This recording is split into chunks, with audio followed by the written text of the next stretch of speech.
Un saludo cordial. Estoy feliz por nuestro reencuentro este domingo. Hemos invitado al foro a uno de los activistas de esta sociedad más inteligentes y más punzantes y más claros a la hora de establecer sus puntos de vista, sus análisis juiciosos, de verdad inteligentes, este buen hondureño con el cual voy a conversar hoy, para encontrar luces y entender por fin, que es nuestro deber como ciudadanos, por qué pasan las cosas y qué podemos y qué debemos hacer para transformar la nación. Está con nosotros hoy el abogado Josué Murillo. Este gran profesional que nos acompaña es abogado con orientación en Derecho Administrativo, especialista en Derechos Humanos, con 14 años de experiencia en distintos espacios. Máster en Derechos Humanos y Educación para la Paz. Máster en Administración de Proyectos. Catedrático universitario. Director para Honduras de la Fundación Panamericana para el Desarrollo. Consultor independiente. Abogado Josué Murillo, gracias por estar aquí. Muchas gracias, Vanegas, por la invitación. De verdad que me sentí muy halagado al recibir su mensaje y será un placer compartir con usted y con su amable teleaudiencia. ¿Me permite que en la medida que transcurra la plática también transcurra un dibujo aquí? Por supuesto que sí. Lo esperaré con ansias más bien. ¿Qué expectativas tiene con un dibujo que yo le haga aquí así impunemente? Es la primera vez que me van a dibujar con una caricatura, así que muy bien. Va a ser una primera buena experiencia, creo yo. Va a conocerse usted cómo es desde la óptica de un dibujante de humor. Así es, así es. Espero salir bien entonces para que la experiencia sea agradable. Si no, no va a salir impunemente. Eso sí, y me corro el riesgo de que usted no vuelva a visitarme, lo cual me entristecería mucho, porque quiero siempre escuchar sus puntos de vista. Muchísimas gracias. Aprecio mucho su inteligencia y muchas gracias por estar aquí en este espacio plural. Voy a empezar a elaborar el dibujo, un boceto previo me viene bien, con unas líneas de grafito que son las líneas maestras más o menos, por donde voy a deslizar el pincel con tinta y luego agregaremos color y otros detalles que puedan ayudar al buen desenvolvimiento de esta tarea que me echan encima. Es todo un arte. Sí, y lleva su ritual también. Por supuesto. Lleva su ritual. He dicho en los prolegómenos que usted es, en la mayor parte de su trabajo profesional, un defensor de los derechos humanos. ¿Lo he dicho bien? Lo ha dicho perfectamente bien.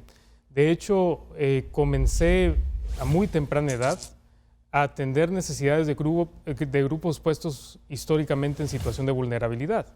Mi madre trabajaba en el sistema de las Naciones Unidas y me involucró desde muy pequeño en actividades de ayuda humanitaria, de atender, digamos, a personas que buscaban asilo en nuestro país, atender, digamos, gente que estaba muy por debajo de la línea de la pobreza.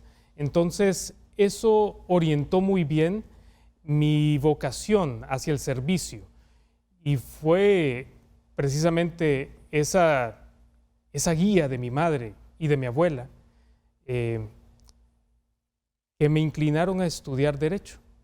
Y precisamente con ese afán de servir, como solía decir mi abuela, el que no sirve en esta vida, el que no sirve a los demás no sirve para vivir. Magnífico. ¿Este es un país que respeta los derechos humanos? Qué buena pregunta. Y la respuesta en general es un rotundo no. Lo respeta, pongámoslo de esta forma. Mire, Honduras como un estado que forma parte de una comunidad internacional ha logrado suscribir convenios y tratados internacionales en el tema de derechos humanos y eso es, digamos, un paso en el recorrido, porque los derechos humanos, como siempre se lo digo a mis estudiantes, son un punto de partida y un punto de llegada.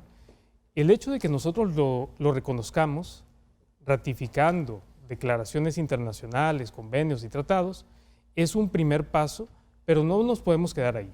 El siguiente paso es el respeto, la realización y la garantía de esos derechos, es decir, la triple obligación que tienen los estados.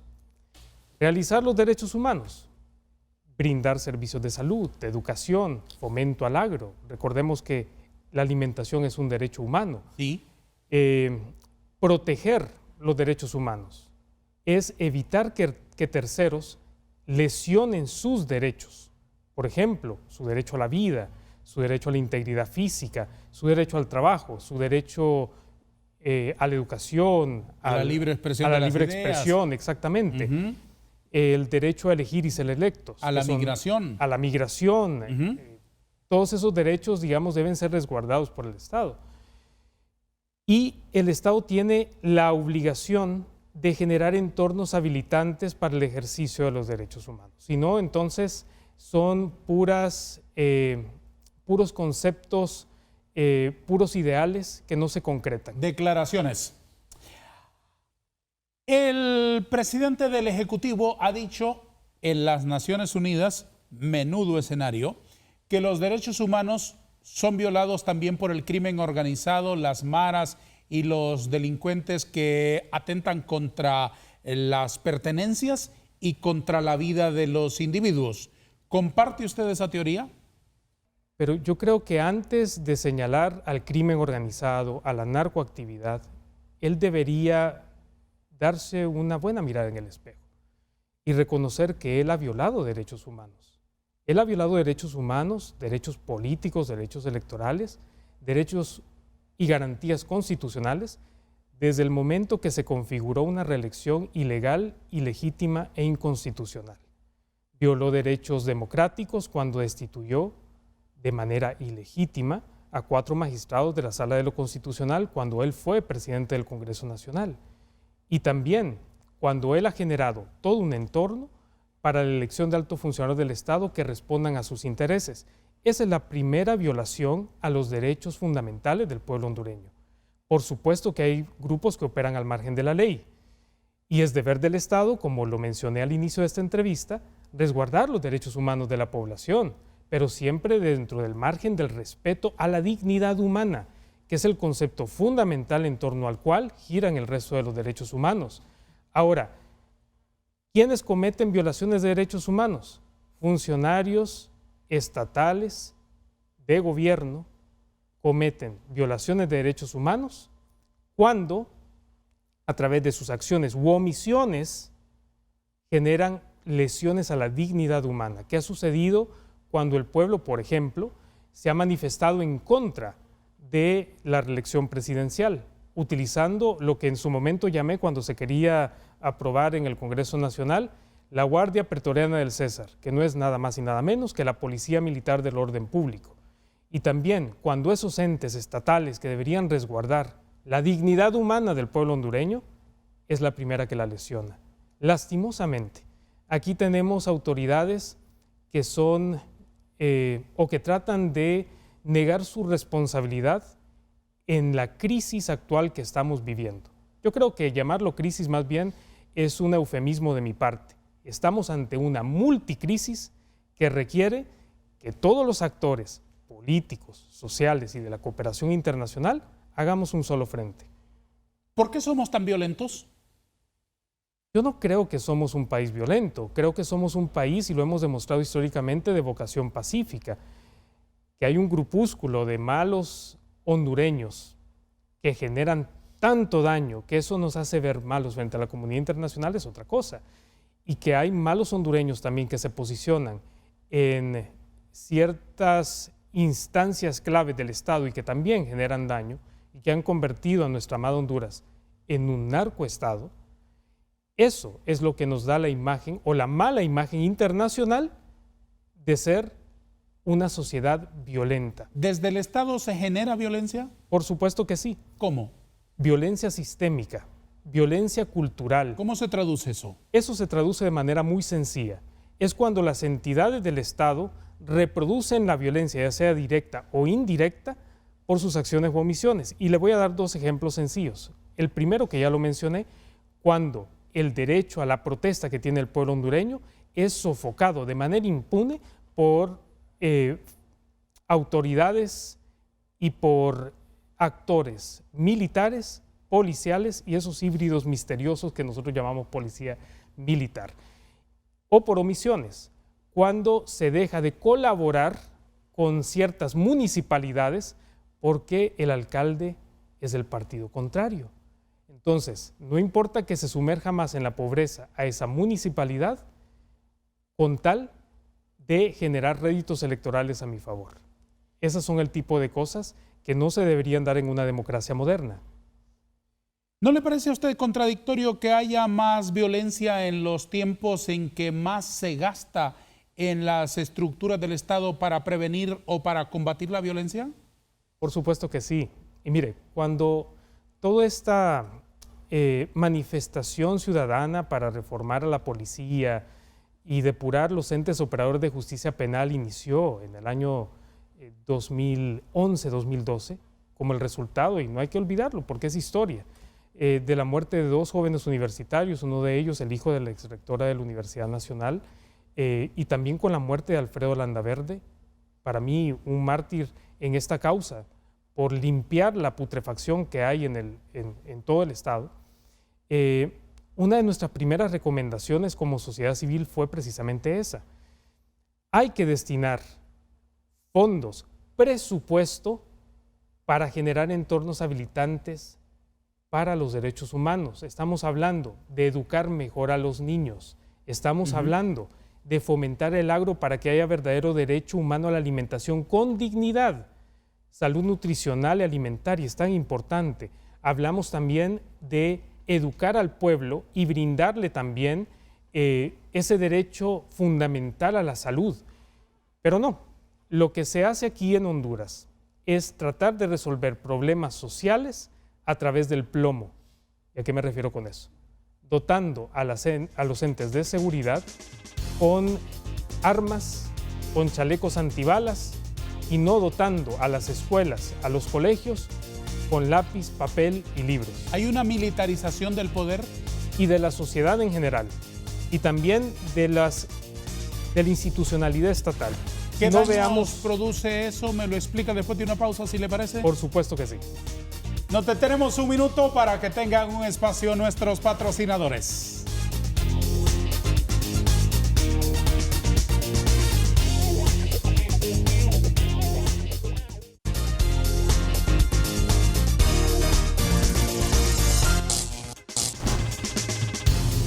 ¿Qué efectos produce en la sociedad la militarización del Estado y de la sociedad en general de la que hemos sido testigos en los últimos años? Esto es muy fácil. Cuando estuve hace unos 2 meses en Ciudad Juárez, en México, hablando sobre transparencia y participación ciudadana, una de las fórmulas que comentaba con las autoridades estatales que participaron en ese foro era que si queríamos superar la pobreza, si queremos superar las desigualdades sociales, necesitamos 2 palabras: participación ciudadana. Las autoridades deben sentarse con la ciudadanía y escuchar cuáles son esas necesidades, las aspiraciones, pero sobre todo cómo pueden trabajar mano a mano con esos ciudadanos que sí quieren tener un rol activo. Por supuesto. Pero a medida que se cierran los espacios de diálogo, los espacios de represión aumentan y desafortunadamente eso es lo que pasa en nuestra amada Honduras. Por eso es que ahora todo el tema de agricultura, por ejemplo, y he mencionado en varias ocasiones ya en su programa, la seguridad nutricional y alimentaria, ahora va a estar en manos de militares. Las comunicaciones han estado en manos de militares. Y no nos ponemos a pensar que precisamente por eso en la década de los 90 separamos a la policía del ejército, porque el ejército había sido contaminado, era un ejército corrupto, y por eso nosotros queríamos una policía que fuera más cercana al ciudadano. Pero eso no está pasando, se está militarizando. Perdóname un segundo, eso de darle esa tarea de agricultores a los militares, ¿qué sentido tendrá? El sentido de ganarse más el favor del ejército, que seguirá resguardando los intereses del César. Eso es la única razón que yo puedo explicar, digamos, este retroceso histórico para nosotros. ¿Lo quieren justificar con el fracaso de todas las otras instituciones que tienen que hacer producir la tierra? Pero es que ese fracaso se debe también a la clase política, una clase política mezquina que llega al Estado a saquearlo. Y también las entidades del gobierno responden a los intereses particulares de grupos que controlan o que quieren controlar al Estado como si fuera una hacienda privada. Me ha producido bastante desazón y no poca tristeza ver que también hay dirigentes de presuntas centrales campesinas apoyando semejante idea. No sé si a usted le habrá ocurrido lo mismo. Sí, por supuesto. Mire, mi primer trabajo de hecho fue con las centrales campesinas de Honduras. Fui asesor legal de una central campesina. Y eso me dio la oportunidad de viajar por toda Honduras. Y conocerlos de cerca. Y conocerlos de cerca. Sí. Y desafortunadamente después del golpe de Estado, muchos dirigentes campesinos se plegaron al poder. Y ahora son invitados a foros, a espacios de diálogo solamente para validar las inconsistencias y arbitrariedades que vienen desde el poder. Y esa es otra cosa que le quería mencionar. Me da mucha tristeza ver a líderes de la sociedad civil que se prestan a ese tipo de juegos. Cuando el gobierno quiere aprobar, pongámoslo desde otro punto de vista, el Congreso Nacional quiere aprobar una norma lesiva a los intereses del pueblo hondureño, lo que hace es invitar a personas, a líderes de la sociedad civil, líderes de centrales campesinas, que comulgan con el partido de gobierno. Eso no es participación ciudadana, eso es hipocresía política, eso es maquillar las cosas. Eso es que les hagan coro. Exactamente. Yo voy a invitar a los que tienen todo el derecho del mundo a disentir con mis posiciones, los voy a escuchar, voy a construir con ellos. Y si tengo que desarrollar la glándula de la tolerancia, lo voy a hacer. Eso es democracia. Exactamente, eso es democracia, eso voy, Darío. A eso voy. Es importantísimo entonces que en primer lugar escuchemos, pero no solamente a los que nos van a aplaudir, sino que a los que tienen una crítica a veces muy mordaz. Pero esos son los verdaderos líderes. Eso es lo que me gustaría ver. ¿Qué sensación le produjo el espeluznante video del asesinato en la cárcel de máxima seguridad? Pues voy a retroceder un poco antes de contestarle. Yo viví en Australia un año y cuando un compañero investigó de dónde provenía este servidor que comparte este set con usted, lo primero que vio es Honduras, el país más violento del mundo. En aquel tiempo éramos el país más violento del mundo. Y lo primero que me dijo, o lo primero que me preguntó era, ¿cómo es esto de las masacres? ¿Cómo esto es de las muertes múltiples? Y yo le tuve que explicar. Mire, esto manda un mal mensaje. Y me entristeció mucho que una persona que estaba bajo el cuidado del Estado muriera de esa forma. Y que el video se publicara, y se publicó con una intención, y es mandar un mensaje a la oposición, mandar un mensaje también a todas aquellas personas que osan criticar al gobierno para que simple y sencillamente vean lo que les puede pasar. Mire, aquí se criminalizan campesinos, se criminalizan defensores del ambiente y personas que están bajo la tutela, bajo el cuidado del Estado, bajo la supuesta protección del Estado, mueren como si estuvieran en la calle. Es decir, aquí estamos en un estado de total indefensión.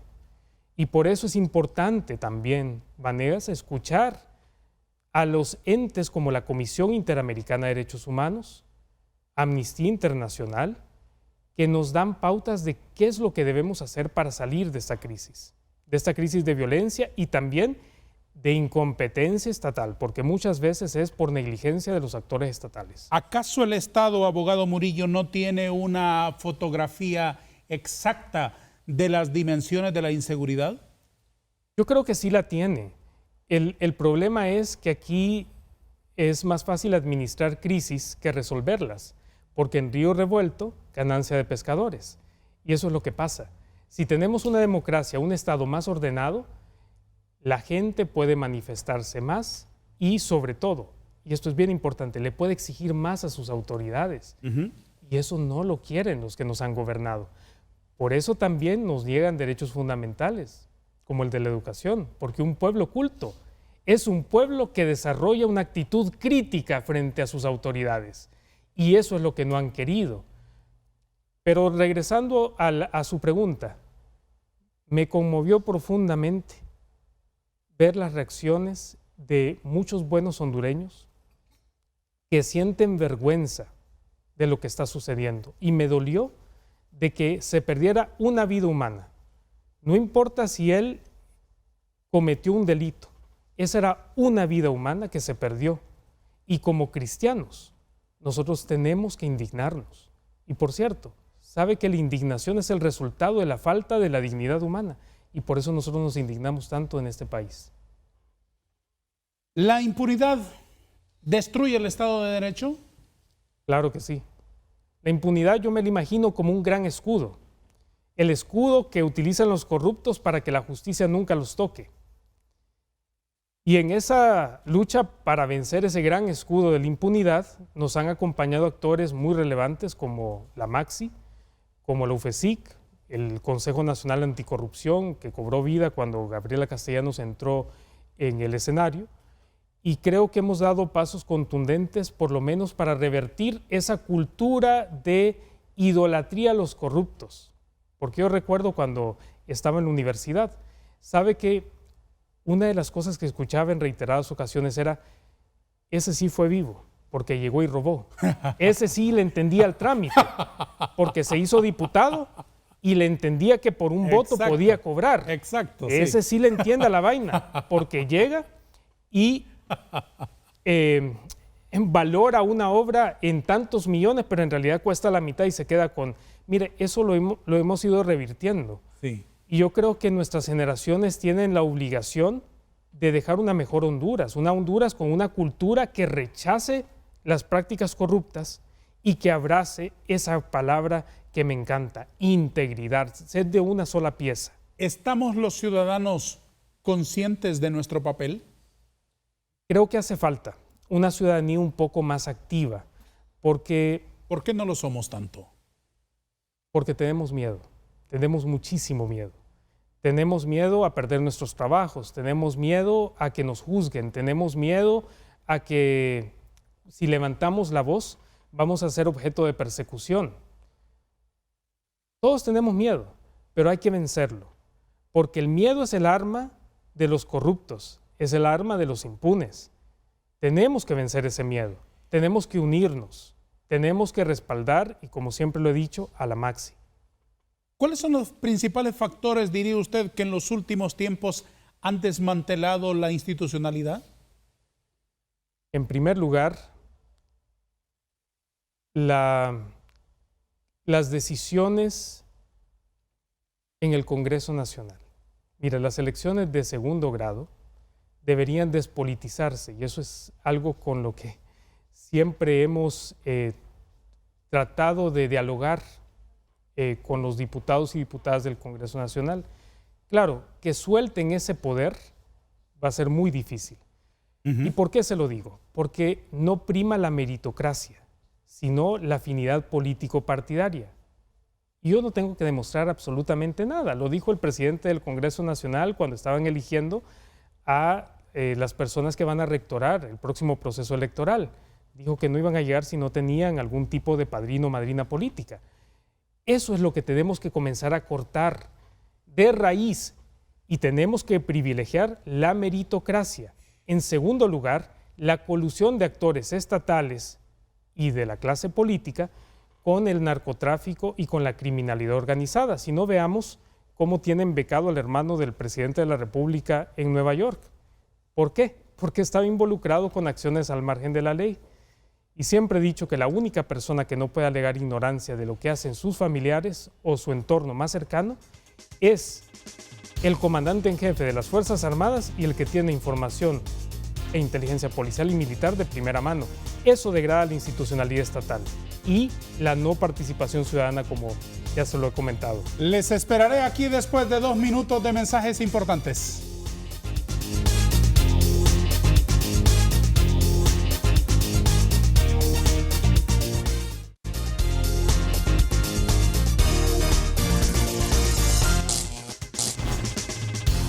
con una caricatura que va apareciendo aquí en el lienzo que está sobre esta mesa. Endulzamos la plática cada domingo con invitados especiales que siempre aportan luces a la sociedad hondureña, a esta sociedad crítica que queremos contribuir a levantar. Dibujo y converso y dibujo después de la película de Noche de Gala por Canal 5. Si se ha perdido nuestro programa en esta franja, en este horario, acompáñenos el domingo siguiente a las 8 de la madrugadita, temprano, a través de Telesistema Informativo. También en la plataforma sensacional del www.televicentro.hn puede encontrar ahí unas ventanitas donde puede disfrutar de entrevistas de fechas pretéritas. Siempre es un gusto para nosotros contar con ustedes. En la medida transcurre el diálogo y va apareciendo aquí la caricatura, como esta que está aquí, en honor de nuestro invitado. Ya voy agregando un poco de color, abogado Murillo. Faltan, por supuesto, algunos otros detalles. Y quiero aprovechar para que nos pongamos de acuerdo en el color de la corbata que usted quiere que permanezca en la caricatura. ¿La prefiere de ese tono tan elegante? Yo creo que sí. Dejémosla bien, ¿no? De esta forma, sí. Viene bien. Sí, sí. Bueno, pues entonces seré fiel a lo que estoy viendo ahora. Muchas gracias. Y voy a agregarle ese tono a la corbata en la caricatura, con un maletín y en actitud de ir avanzando. Así lo estoy retratando. ¿Entraron en crisis los liderazgos políticos? Por supuesto que sí. Y creo que el principal declive inició después del golpe de Estado del año 2009. Y esto se debe a que la gente ha entrado en un desencanto de las estructuras políticas tradicionales y no tradicionales, porque no cumplen con sus expectativas. Y este es un país que parece que fuera la nación de los colmos. Mira, la gente dice, es el colmo que los políticos hicieron esto. Y el colmo es el tope de su tolerancia. Pero resulta de que llegamos a ese colmo y vemos otro colmo más que lo supera y vamos de colmo en colmo. ¡Qué lástima! Y eso lo que ha generado es la pérdida de confianza de la ciudadanía en sus estructuras políticas. ¿Qué evaluaciones hace usted del juicio de Tony Hernández en Nueva York? Y al hilo de esa interrogante, ¿qué lecciones deberíamos aprender como sociedad y qué determinaciones deberían tomar nuestras instituciones? Fantástica pregunta, porque eso enmarca lo que estamos viviendo actualmente. En primer lugar, el juicio de Tony Hernández, y ha quedado claro para la sociedad hondureña, no es un juicio contra una persona, en realidad es un juicio que se ha tomado contra una forma de hacer gobierno y una clase política. Es la deslegitimación de una clase política que ha entrado en declive y que ya no genera ningún tipo de expectativa en la ciudadanía. Yo creo que importante es que comencemos a limpiar la política. En primer lugar, estableciendo mecanismos claros para evaluar de dónde provienen los fondos a través de los cuales se financian las campañas políticas. Eso es imprescindible. Y en segundo lugar, pedirle cuentas a nuestras autoridades, porque la mayor lección que nos ha dejado esto es que el sistema de justicia no funciona en Honduras. En realidad, los grandes casos de lucha contra la corrupción se están llevando a cabo en tribunales de otros países, no en el nuestro. No se libró orden de captura en Honduras. No fueron jueces imparciales hondureños los que lo están juzgando. Son jueces, es un jurado de otro país. ¡Qué desafortunado! Entonces, nuevamente, estamos ante aquella frase que todos conocemos. La justicia es una serpiente que solo muerde al descalzo. ¿Qué se debería hacer entonces consecuentemente para cambiarlo? En primer lugar, depurar el sistema de administración de justicia penal, privilegiar la meritocracia en la contratación de los nuevos funcionarios, tecnificar más, asignarle mayor presupuesto también a entes tan importantes como el Ministerio Público. Y y garantizar la independencia de los jueces y juezas. Eso es fundamental para comenzar a luchar contra la corrupción. Y también la clase política, los partidos políticos tienen la obligación de autodepurarse. Eso es fundamental, porque ellos también saben quiénes son sus narcoalcaldes, sus narcodiputados, pero no han hecho nada al respecto, porque traen dinero a sus filas políticas. Qué horror estar hablando con esos términos de los representantes del pueblo y de las autoridades, desde autoridades locales hasta autoridades nacionales. Pero es que es la verdad, sí, Vanegas. Sí, por supuesto, es una dolorosa verdad. Es una dolorosa verdad, y por eso es que ya no confiamos, ya no confiamos, y por eso, y lo hemos escuchado en las calles, el fuera jo, que es de la oposición política, ha sido subsumido en una frase mucho más amplia: el basta ya. Ya no queremos más corrupción, no queremos más impunidad, no queremos más saqueo al Estado. Lo que necesitamos es fomentar mayor desarrollo para un pueblo que se está muriendo de hambre, un pueblo que no tiene servicios de calidad como resultado de esa gran corrupción y que está migrando masivamente porque quiere escapar de una realidad, como usted lo ha dicho, muy dolorosa. ¿Qué debería ocurrir con los mencionados en el juicio de Nueva York? Bueno, se les debe aplicar todo el peso de la justicia. Y creo que es importante que se inicien investigaciones serias, técnicas, científicas, de alto nivel y apegadas, por supuesto, a los principios del debido proceso. ¿Usted cree que el presidente debería renunciar? Por supuesto que sí, debería renunciar. Él es el epicentro del problema. No se religió el gobierno, se religió Juan Orlando Hernández. Él fue el que violó la Constitución, la normativa democrática de nuestro país. ¿Y eso cómo debería ocurrir? ¿Con una intervención del Congreso, con un juicio político, con una movilización popular? ¿Cómo cree usted que debe de ocurrir eso? Mira, hace poco estuve con miembros de la cooperación internacional que me preguntaron exactamente lo mismo. Yo no tengo recetas mágicas, tampoco tengo una bola de cristal para saber qué es lo que va a suceder, pero hay formas pacíficas y formas violentas de terminar con el gobierno de Juan Orlando Hernández. Todas las manifestaciones violentas no es lo que aspira un pueblo que anhela democracia. Un golpe de Estado sería lo peor que le puede pasar a Honduras. Sin embargo, él puede renunciar a su cargo, cosa que no va a pasar porque sabemos que tiene una adicción casi patológica al poder. En segundo lugar, adelantar elecciones, eso tampoco va a suceder porque no lo va a permitir la misma comunidad internacional. Desafortunadamente, somos una pequeña pieza en un ajedrez geopolítico y fuerzas que nos superan sienten las pisadas de Rusia y de China y Nicaragua, y por lo tanto el mal menor es el que tienen en este momento. Y la tercera sería a través de un juicio político, pero sabemos que eso tampoco va a pasar. Desafortunadamente, los partidos tradicionales, el Partido Nacional y el Partido Liberal, para ciertas condiciones que vulneran la dignidad del pueblo hondureño y también los principios democráticos, se convierten en aliados coyunturales y a veces con los partidos que nosotros mal llamamos minoritarios. ¿Cómo podría restaurarse el sistema de partidos que ha sido invadido por el narco? Lo primero es lo que le mencionaba, autodepurarse.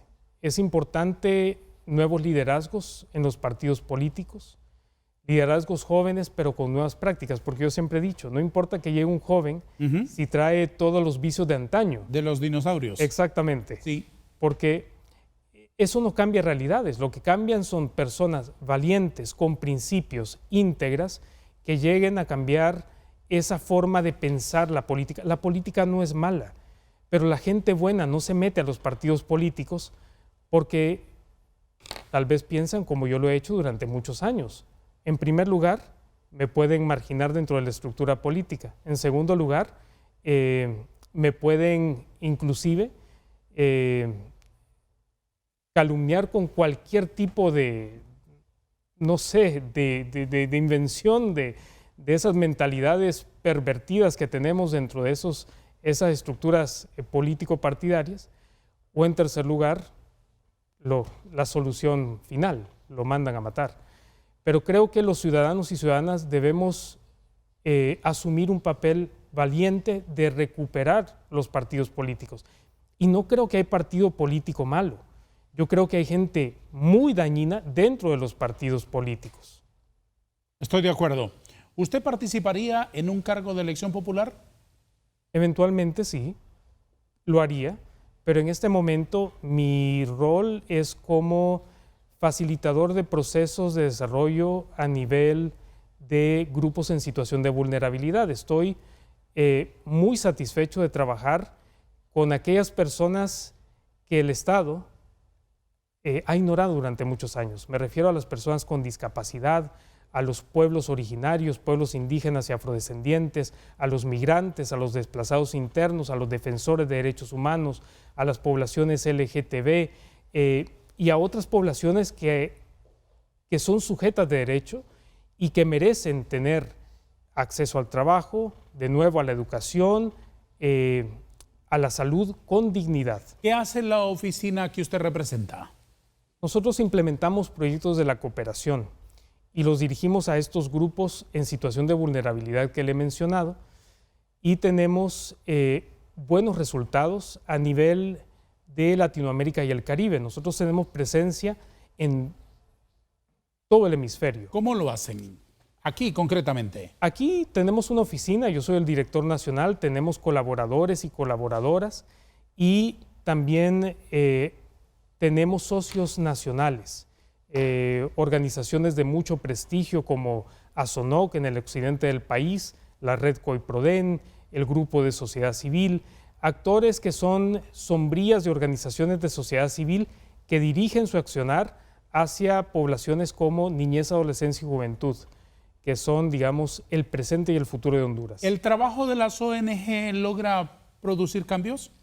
Muchas de ellas sí.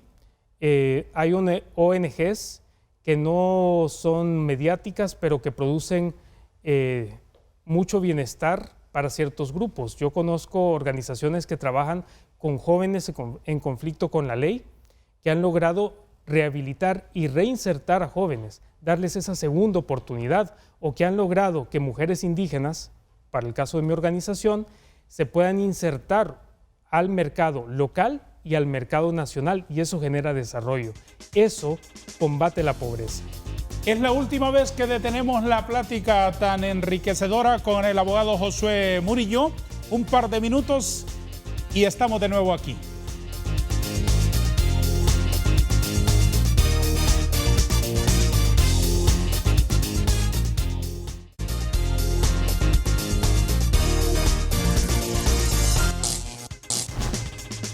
Abogado Josué Murillo, unas últimas inquietudes que quiero plantearle.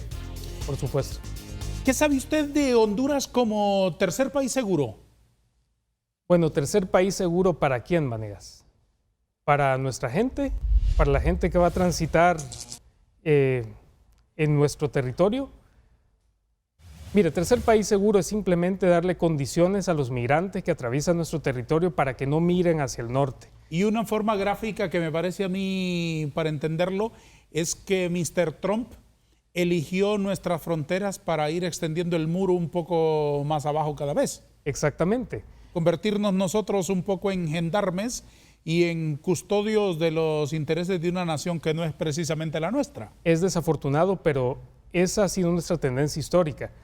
Y nosotros no le podemos garantizar a los migrantes en este momento lo que no le hemos podido garantizar a los cientos de hondureños y hondureñas que están escapando de una realidad brutal, la falta de oportunidades en su país. Entonces, ¿cómo le vamos a garantizar al resto de los migrantes lo que no le podemos dar a nuestros... Mire, recordando las palabras sabias de mi abuela, ella me decía que solo podemos dar lo que tenemos, y tiene razón.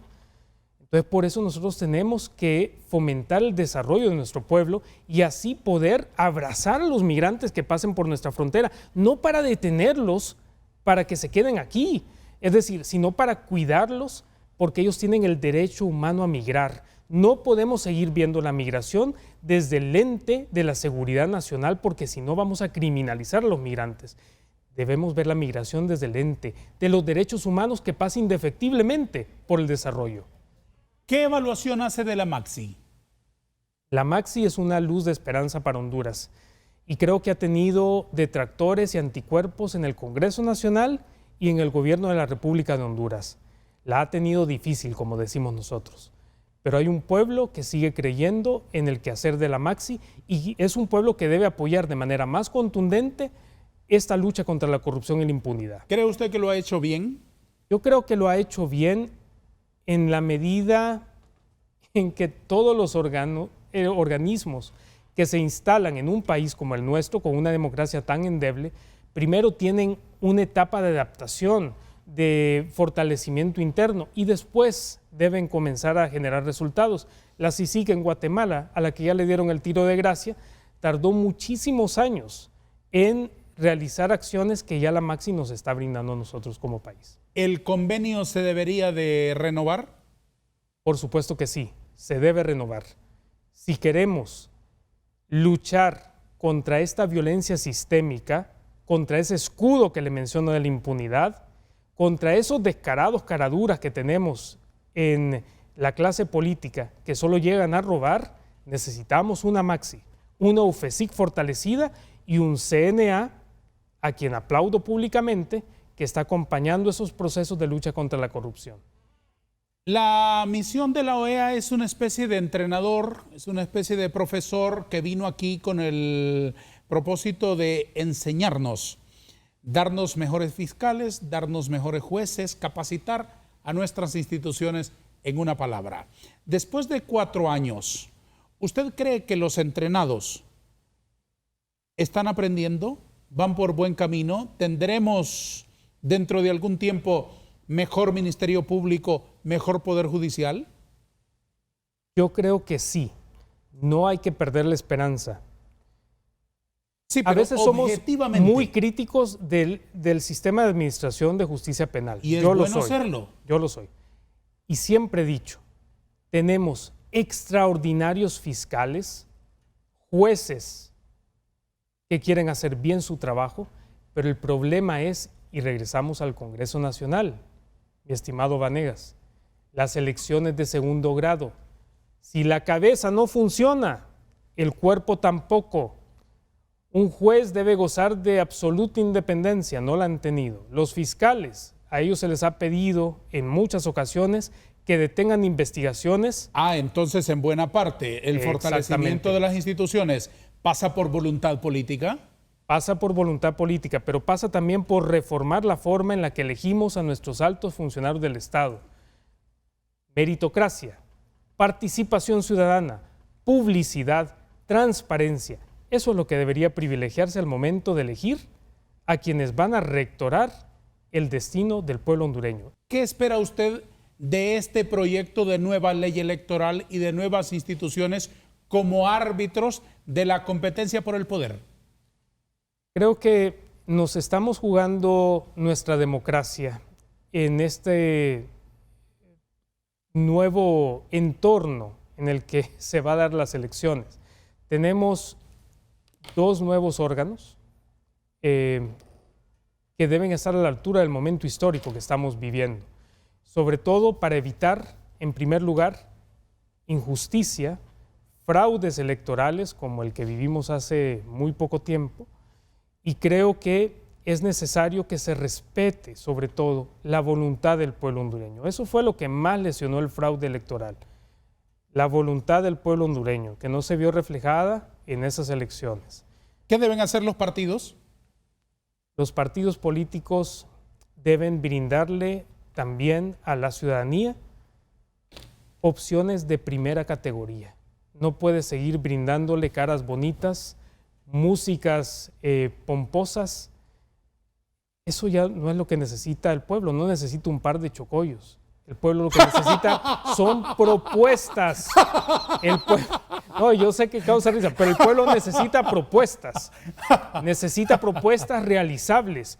Yo no quiero escuchar a políticos decir, voy a pelear contra la corrupción, voy a meter presos. Si usted se está lanzando para ser presidente, ¿cómo va a meter preso a alguien si usted no es juez?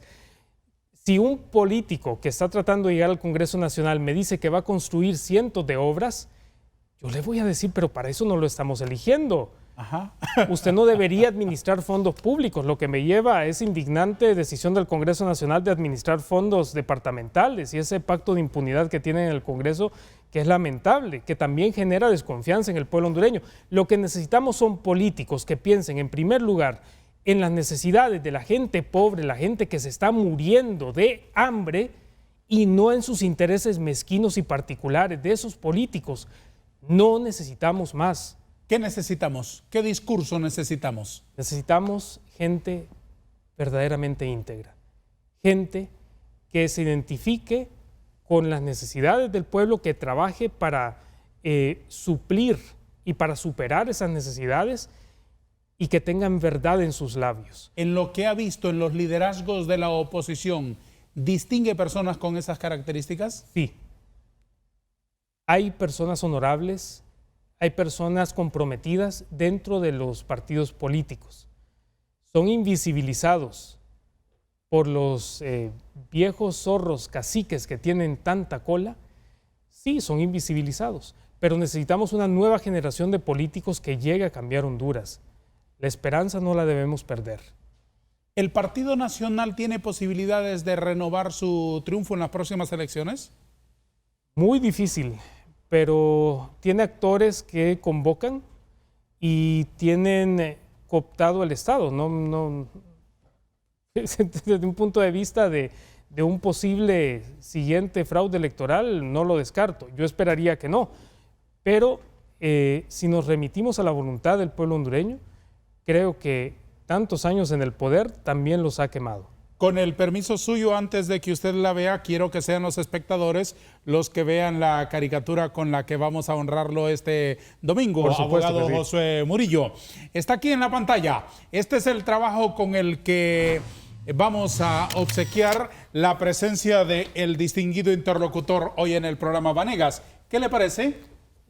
Buenísima, nunca me había visto en caricatura. ¿Cómo se parece usted mismo allí? ¿Qué opinión tiene de usted en caricatura? Pues, mire, realmente rescató mis rasgos más notorios. El lunar, el pelo y lo cachetón. Muchas gracias, Consérvela Vanegas. como un recuerdo de esta plática que hemos sostenido este domingo. Lo haré, muchísimas gracias. Gracias ha sido un verdadero honor. Igualmente, déjeme por favor una palabra como respuesta a mis últimas inquietudes. Por supuesto. ¿Qué nos aportan las ideologías? Conflicto. ¿Por qué no participa usted en un cargo de elección popular?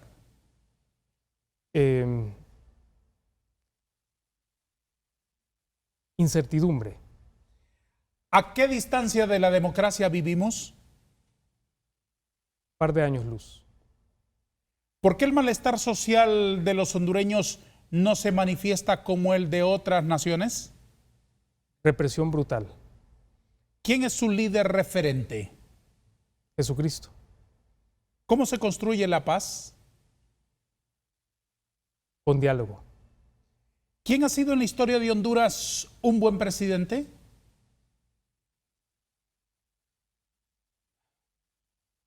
Uno. Uf. ¿Dónde está la salvación del país? En la verdadera democracia. ¿Qué es lo mejor del hondureño? Su calidez humana. ¿Cuál es la tarea que debemos emprender ya? Indignarnos ante la corrupción. Muchísimas gracias por su presencia. A usted. He disfrutado Vanegas. mucho de escuchar sus brillantes puntos de vista. Le deseo muchos éxitos. Muchas gracias, Vanegas. Y regrese cuando quiera. Se lo agradezco, le tomo la palabra. Regrese sin tocar la puerta. Muy amable. Gracias. Abogado Josué Murillo, uno de los hondureños más inteligentes de la sociedad civil, ha estado aquí exponiendo sus puntos de vista. A todos, gracias. Adiós.